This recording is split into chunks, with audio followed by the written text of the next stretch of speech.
16ই December মহান বিজয় দিবস উপলক্ষে আমরা অনেকেই ফেসবুক বা অন্য সকল সোশ্যাল মিডিয়াগুলোতে বিভিন্ন রকম ছবি বা পোস্টারের মাধ্যমে বন্ধুদেরকে শুভেচ্ছা জানিয়ে পোস্ট করে থাকি। পোস্টার ডিজাইন এটা কিন্তু খুবই কমন হয়ে গেছে। তবে আমার কাছে মনে হয় আপনি যদি এইরকম একটি ফেসবুক কভার ফটো ডিজাইন করে আপনার ফেসবুকে আপলোড করেন তাহলে আপনার ফেসবুক প্রোফাইলটা অসম্ভব সুন্দর লাগবে। আর আপনাদের জন্য ফটোশপ দিয়ে এরকম একটি কভার ফটো ডিজাইন করে একটি টেমপ্লেট তৈরি করেছি, যেই টেমপ্লেটটি আপনারা মোবাইল দিয়ে এডিট করে আপনাদের মনের মতো করে একটি কভার ফটো ডিজাইন করতে পারবেন। আর সেজন্য আপনাদেরকে প্রথমেই ভিডিও ডেসক্রিপশনে থাকা একটি জিপ ফাইল ডাউনলোড করতে হবে। টেমপ্লেটটি এডিট করার জন্য আপনারা প্লে স্টোর থেকে পিক্সেল অ্যাপটি ইনস্টল করে নেবেন। প্লে স্টোর থেকে ইনস্টল করার পর যদি আপনার অ্যাপসে পিএলপি ফাইল সাপোর্ট না করে তাহলে অবশ্যই গুগল থেকে ওল্ড ভার্সন ডাউনলোড করে নেবেন।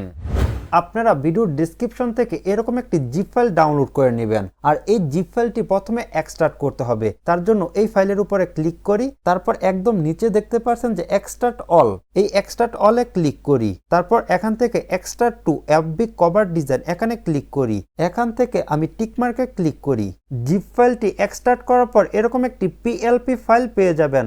আর উপরে দেখতে পাচ্ছেন যে অল ফাইলস এখানে ক্লিক করি। এখানে দেখতে পাচ্ছেন যে অনেকগুলো ফাইল রয়েছে। এই ফাইলগুলোই কিন্তু আমি ইউজ করে একটি পিএলপি ফাইল তৈরি করেছি। আর এই পিএলপি ফাইলটি এডিট করার জন্য আমি এখন পিক্সেল অ্যাপটি ওপেন করব। পিক্সেল অ্যাপটি ওপেন করার পর এরকম দেখতে পারবেন। আমরা ওই পিএলপি ফাইলটি ওপেন করার জন্য উপর থেকে 3 ডটে ক্লিক করি। এখানে দেখতে পাচ্ছেন যে ওপেন ডট পিএলপি ফাইল এখানে ক্লিক করি। ডট পিএলপি এখানে ক্লিক করি। এখান থেকে ওই পিএলপি ফাইলটি সিলেক্ট করে দেই। এখান থেকে ওপেন অ্যান্ড অ্যাডে ক্লিক করি। এখান থেকে ব্যাক করি। এখন দেখতে পাচ্ছেন যে ফেসবুক কভার ডিজাইনটি এখানে ওপেন হয়ে গেছে। এখন আমরা এটাকে পুরোপুরিভাবে নিজের মতো করে এডিট করতে পারবো। আমরা প্রথমে এই ছবিটি চেঞ্জ করব। তার জন্য এখান থেকে লেয়ারে ক্লিক করি। একদম নিচে দেখতে পাচ্ছেন যে আমার ছবিটা রয়েছে। এখান থেকে আমি এই লেয়ারটি ডিলিট করে দেই। আমরা নতুন করে ছবি এখানে অ্যাড করব। এখানে দেখতে পাচ্ছেন যে কোনো রকম ছবি নেই, কিন্তু আমরা উপর থেকে প্লাস আইকনে ক্লিক করি। এখান থেকে ফর্ম গ্যালারিতে ক্লিক করি। গ্যালারি থেকে আপনার যে ছবিটা অ্যাড করতে চাচ্ছেন ওই ছবিটা সিলেক্ট করে দিবেন। আমার এই ছবিটা আমি সিলেক্ট করে দিব। নিচে থেকে টিক মার্কে ক্লিক করি। এখন আমি এই ছবিটাকে ছোট করে অ্যাডজাস্ট করে নিব।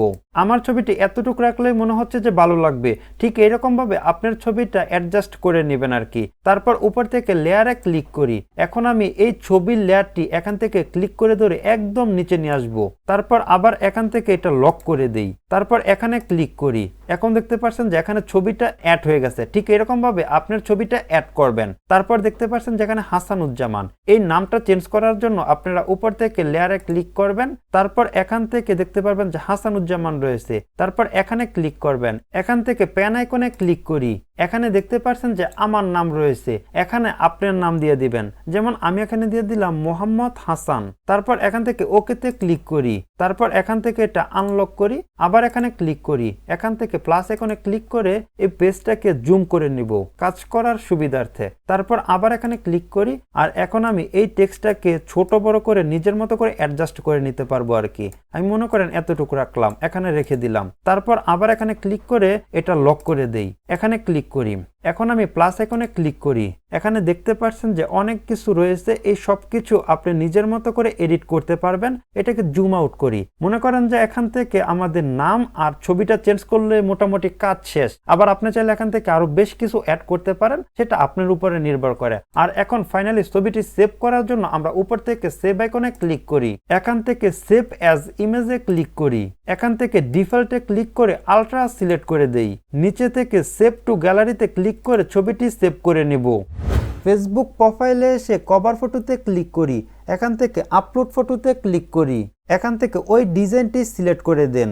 এখন দেখতে পাচ্ছেন যে ডিজাইনটি সম্পূর্ণ দেখা যাচ্ছে না, সেজন্য আপনি যে কোনো একটি সাইড সিলেক্ট করেন। হয়তো এই সাইডটি সিলেক্ট করেন, আর নয়তো এই সাইডটি সিলেক্ট করে দিন। এভাবে সিলেক্ট করে দেন। এখানে যা ডিজাইন করেছেন এই সম্পূর্ণ দেখা যাবে শুধু কম্পিউটারে, মোবাইলে কিন্তু দেখা যাবে না। সেজন্য আপনারা এখান থেকে এতটুক সিলেক্ট করে দিবেন। এতটুক রাখার পর উপর থেকে সেভে ক্লিক করলেই আপনার কভার ফটো অ্যাড হয়ে যাবে।